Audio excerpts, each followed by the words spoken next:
اگر آپ چینل پر پہلی بار آئے ہیں تو ابھی سبسکرائب کر کے بیل آئیکن پریس کریں اور رہیں باخبر۔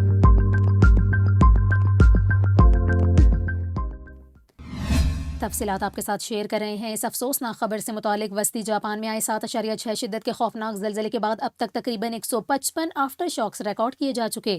زلزلے سے متعدد عمارتیں گر گئیں، بجلی اور مواصلات کا نظام تباہ ہونے سے لاکھوں صارفین کو بجلی منقطع ہو گئی، موبائل اور انٹرنیٹ سروس بھی معطل ہو گئی۔ آپ کو بتائیں زلزلے کے باعث اب تک 48 افراد ہلاک ہو گئے جبکہ 100 سے زائد افراد زخمی ہوئے۔ حکام کی جانب سے ہلاکتوں میں مزید اضافے کا خدشہ ظاہر کیا جا رہا ہے۔ زلزلے سے متعدد عمارتیں گر گئیں، ہونچو کے علاقے میں بندرگاہ میں آگ بھی لگی۔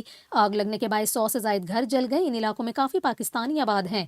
اب تک تمام پاکستانیوں کے محفوظ ہونے کی اطلاع ہے۔ اس کے ساتھ ساتھ آپ کو یہاں پر یہ بھی بتائیں کہ جاپان کے وزیر اعظم کی جانب سے بیان میں کہا گیا کہ زلزلے سے بڑے پیمانے پر ہلاکتیں اور نقصان ہوا۔ ملبے تلے افراد کو زندہ نکالنے کے لیے ریسکیو ورکرز کے پاس وقت کم ہے۔ حکام نے ہلاکتوں میں اضافے کا خدشہ ظاہر کیا ہے۔ آپ کو بتائیں کہ بہت سے لوگ اب بھی پناہ گاہوں میں پناہ لیے ہوئے ہیں جہاں پانی اور کھانے کی قلت بتائی جا رہی ہے۔